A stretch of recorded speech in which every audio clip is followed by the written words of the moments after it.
Good afternoon once again. This is Brother Darren, Hebrews 9 verse 27 and John 3 verse 16. I'm doing a bit of a follow-up to a post that I did a few months back entitled The Taylor Prism.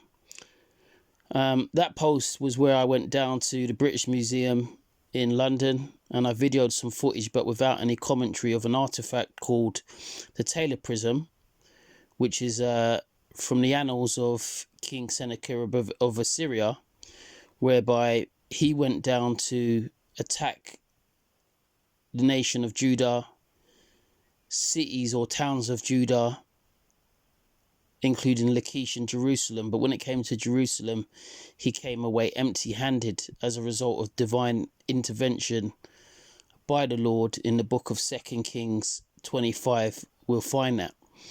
But this supernatural intervention, I'm submitting, lends incredible and extra support to the Hebrews account of the Exodus and the supernatural deliverance of the Hebrews under the God of the Bible, Yahweh, as being true. So when it comes down to the account of the Exodus, under general scholarship, scholars will state that it either never happened, because for one, the Egyptians never kept any contemporary records or gave admission to say that the Hebrews were slaves in Egypt and were delivered by Yahweh. Or B, when you look at further accounts which came out of Egypt, combined with further archaeology that they reckon that they have around the Israelites and how they came to be in the land of Canaan, it looks as if the story is one of part truth and part myth, and that's what skeptics and atheists generally believe about the Bible. However, in regards to the account of the Exodus, there are a couple of other supporting pieces of evidence which I've already documented, which give that foundational confirmation and basis to the Exodus account. They are archaeological finds. Number one was the Brooklyn Papyrus, which I detailed recently in another video, which lists Hebrew slaves, including the name of Shiphrah, who was the midwife, or the name of a midwife, from Exodus chapter 1. And that was taken from around the 17th century BC that they found this papyrus. You also have, as you can see here on screen, taken from the tomb of Rekhmire, who was a vizier to Thutmose III. Thutmose III was one of the greatest ever pharaohs of Egypt in terms of military accomplishments, from around the 15th BC. And these are images that were taken from the walls inside of Rekhmire the vizier's tomb, showing slaves or workers in sort of forced labor under the Egyptians. And I believe there's also an inscription that talks, or is very similar to, where the Egyptians in the book of Exodus talk about using a rod to oppress the Hebrews. As well as that, you've also got, in around 1370 BC, you've got the inscription from the temple in Soleb, Sudan, under Amenhotep III, which is an inscription which says the Shasu of Yahweh, who are listed as nomads and enemies of Egypt to the east of Egypt.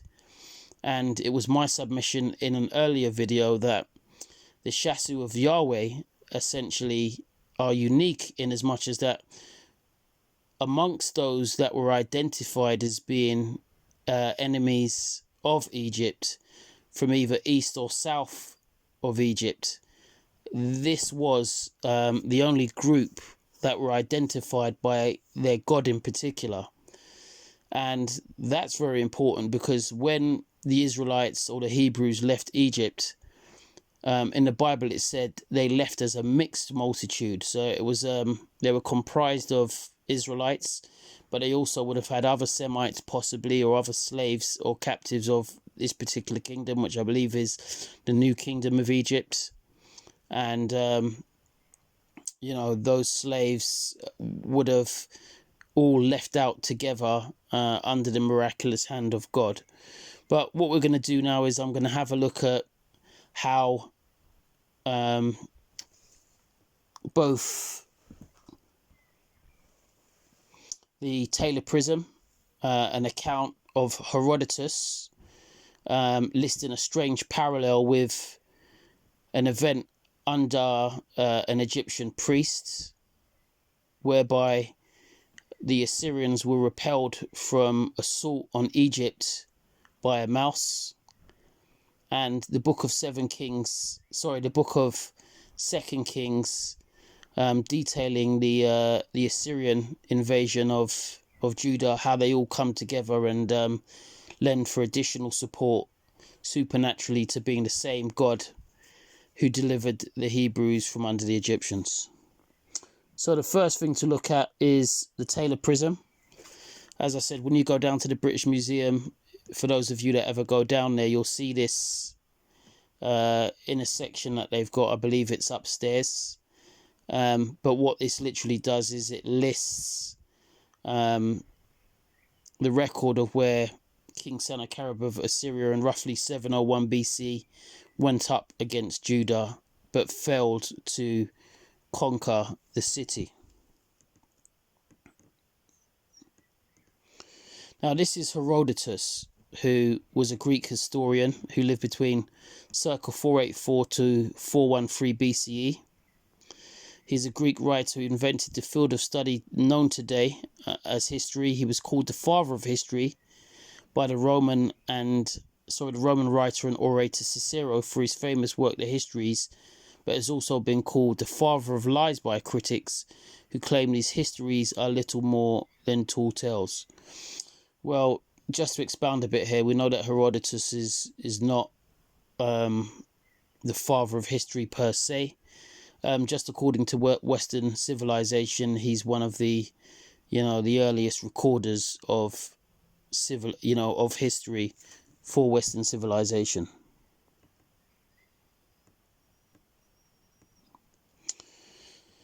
So this is a website called christiancourier.com. The article is called Herodotus and the Bible by Wayne Jackson.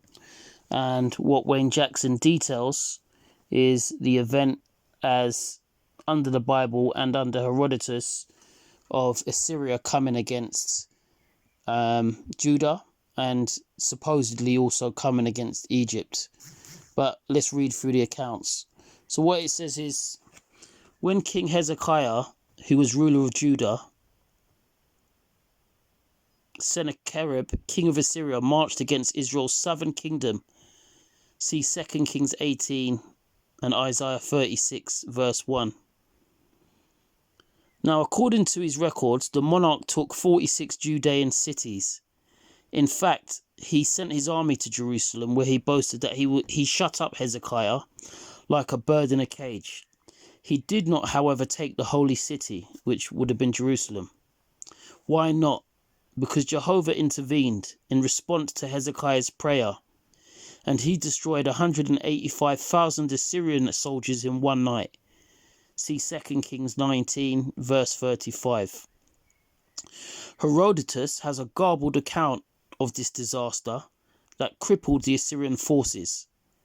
He records that Sennecherib marched against Egypt during a certain night, though field mice supposedly invaded the Assyrian camp and gnawed the quivers, bowstrings, and leather shield handles, thus disarming the military force. As a consequence, many of the soldiers were killed and others fled. Now, we'll find this account, which I'll go to in a minute, in Herodotus, the Histories, Book 2, Chapter 141.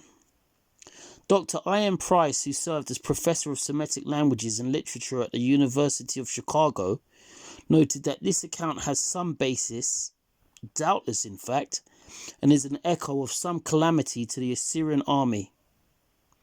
Wood commented that the account provides indirect confirmation of the biblical miracle.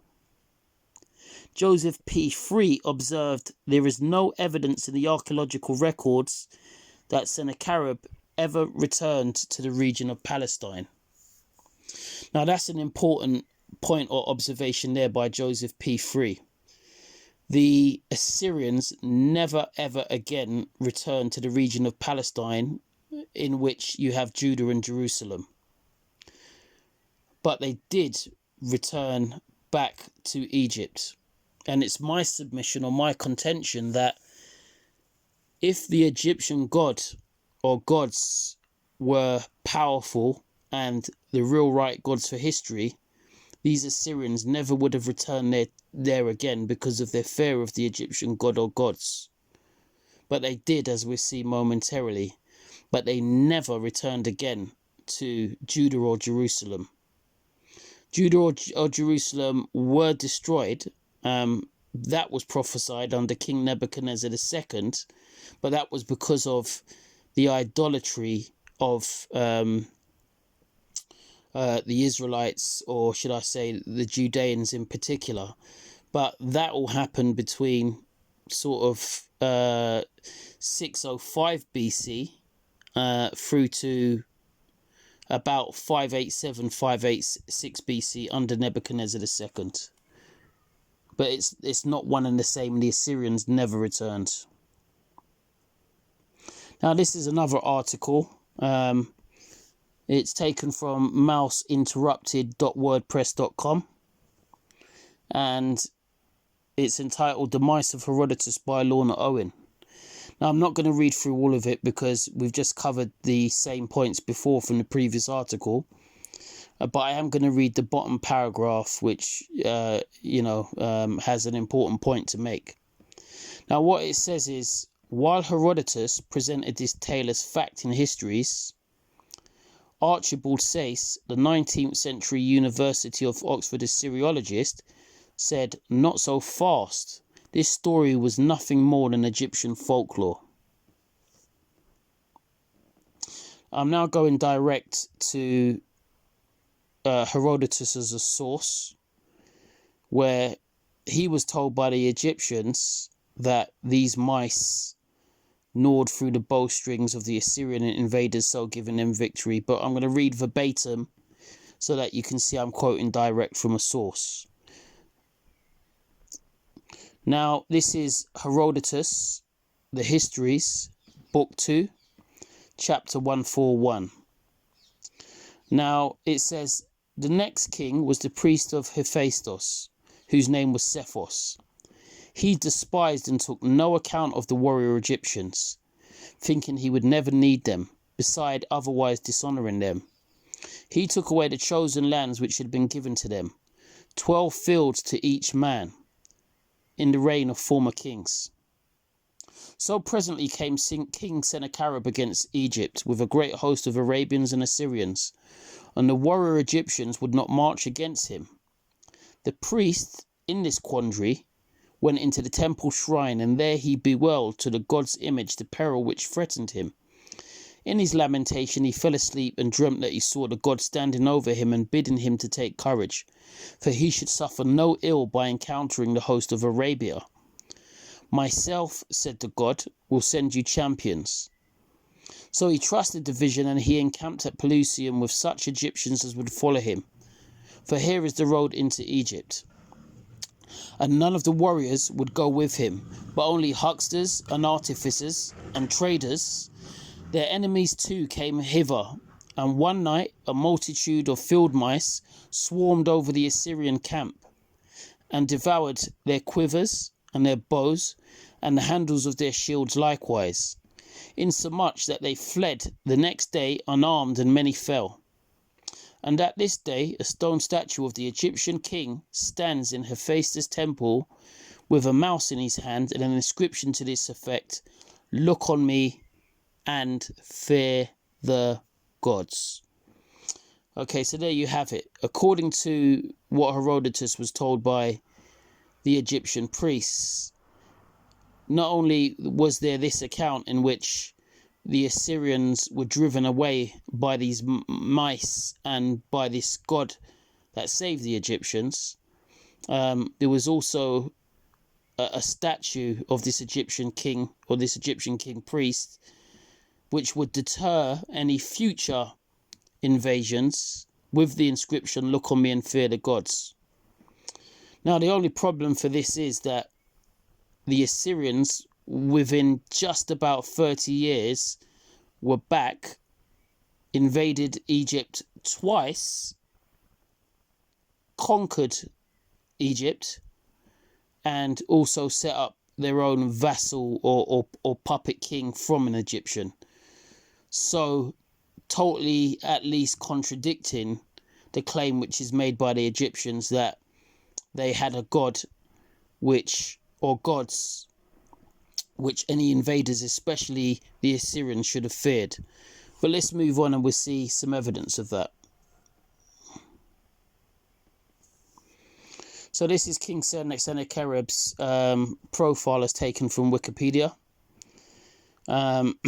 It says that he was the king of Assyria from 705 BCE to 681 BCE, principally remembered for his military campaigns against Babylon and Judah, and for his building programs, most notably at the Akkadian capital of Nineveh. He was assassinated in obscure circumstances in 681 BCE, apparently by his eldest son, his designated successor, Esarhaddon, who was the youngest. Now, if we look to the right just here, we can see all the titles which Sennecherib, basically gained as a result of his imperial rule. First is the king of Assyria, then we have the king of Babylon, then we have the king of the four corners of the world, then we have the king of the universe. I mean, some obviously the king of the universe is hyperbole. Now, this is his son, his youngest son, whose name was Esarhaddon. Esarhaddon, when we go down, it says he was a king of the Neo-Assyrian Empire who reigned from 681 to 669 BC. He was the youngest son of Sennacherib and the West Semitic queen Nakia, Sennacherib's second wife. Now, again, as we look over here to the right, we can see that he has the title King of Assyria, King of Babylon, King of Sumer and Akkad, King of Cush, and most notably, King of Egypt.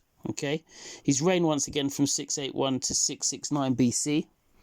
And when we look through this article, we can see the military campaigns of Esarhaddon and how he took rulership of Egypt, or how he advanced on Egypt, and the fact that no statue, "Look on me and fear the gods," with a mice in the statue's hand, repelled him from invading Egypt. So what it says here is, in 671 BC, Esarhaddon went to war against Pharaoh Taharqa of Egypt. Part of his army stayed behind to deal with rebellions in Tyre and perhaps Ashkelon. The remainder went south to Raphuhu. They then crossed to the Sinai and entered Egypt. In the summer, he took Memphis, and Taharqa fled to Upper Egypt. Esarhaddon now called himself King of Egypt, Patros, which is actually Upper Egypt, and Cush. And he returned with rich booty from the cities of the Delta. He erected a victory still, which is a commemorative monument at this time, showing the son of Taharqa in bondage, Prince Ushan-Kuru. Almost as soon as the king left, though, Egypt rebelled against Assyrian rule. Now, this is King Ashurbanipal. He was actually the son of Esarhaddon and king of the Neo-Assyrian Empire from 668 BC to 627 BC. Okay, when we look once again to the right, we can see all of the titles that Ashurbanipal had under himself as a king: King of Assyria, King of Babylon, King of Sumer and Akkad, King of Cush, and king of Egypt. So what we do is we look to his military accomplishments once again to see if he was scared off by, any statue that said, "Look upon me and fear the gods," with a mouse in its hand. Ashurbanipal inherited from Esarhaddon not only the throne of the empire, but also the ongoing war in Egypt with Kush and Nubia. Ashurbanipal ended Egyptian interference in the Near East, destroyed the Kushite Empire, drove the Kushites, the Nubians, from Egypt, and conquered Egypt and Libya. However, the Nubians still had ambitions to regain control of Egypt and resurrect their empire. Ashurbanipal sent an army against them in 667 BC that defeated the Nubian king Taharqa near Memphis, while Ashurbanipal stayed at his capital in Nineveh. At the same time, some Egyptian vassals rebelled and were also defeated. All of the vanquished leaders save one were sent to Nineveh. Only Necho I, the native Egyptian prince of Sai, convinced the Assyrians of his loyalty, and he was sent back to Egypt to become the Assyrian puppet pharaoh of Egypt. After the death of Taharqa in 664 BC, his nephew and successor, Tantamani, invaded Upper Egypt and took control of Thebes. In Memphis, he defeated the native Egyptian princes, and Necho may have died in the battle. Ashurbanipal sent another army, and again it succeeded in defeating the Kushites, the Nubians. Tantamani was routed and driven back to his homeland in Nubia and was never again to threaten Assyria or Egypt. The Assyrians plundered Thebes, and they took much booty home with them. How Assyrian rule in Egypt ended is not certain, but at some point Necho's son, Sennecherib III, gained independence while wisely keeping his relations with Assyria friendly. Now, this last article that I look at is further depiction of what happened when Ashurbanipal's forces invaded Egypt and when they sacked the city of Thebes. And what it says here is the sack of Thebes in 664 BC by the Assyrians under King Ashurbanipal was a major event in the history of the city of Thebes, Egypt, and ancient Egypt. Thebes, which had been the capital of Egypt for centuries, never recovered from the brutal sack. The Assyrians carried off huge amounts of spoils, including two massive obelisks, each weighing almost 38 tons. The event is known from the Assyrian annals. It is not mentioned in Egyptian sources. So there you go, and there we have it, ladies and gentlemen. When it comes down to it, or when it came down to it, and this same god of Egypt that drove off, or is said or supposed to have driven off these Assyrian forces initially under this fictitious pharaoh priest Sephos, when it came down to the Assyrians invading again, they were not scared or fearful at all of invading 2 times and, destroying the Kushite Empire, which was ruling Egypt at the time, or in setting up Necho I as a vassal or puppet king. And the Egyptians give obviously this very fallacious parallel account of Egypt being invaded by the Assyrians and driven off by mice, which is told to Herodotus. Now, once again, the Assyrians came back into Egypt, but they never ever went back to Judah and Jerusalem. And that, combined with the rest of the evidence, gives support to the account of the Egyptian or the exodus from Egypt for the Israelites. This is Darren, brother Darren, signing off. Hebrews 9 verse 27 and John 3 verse 16.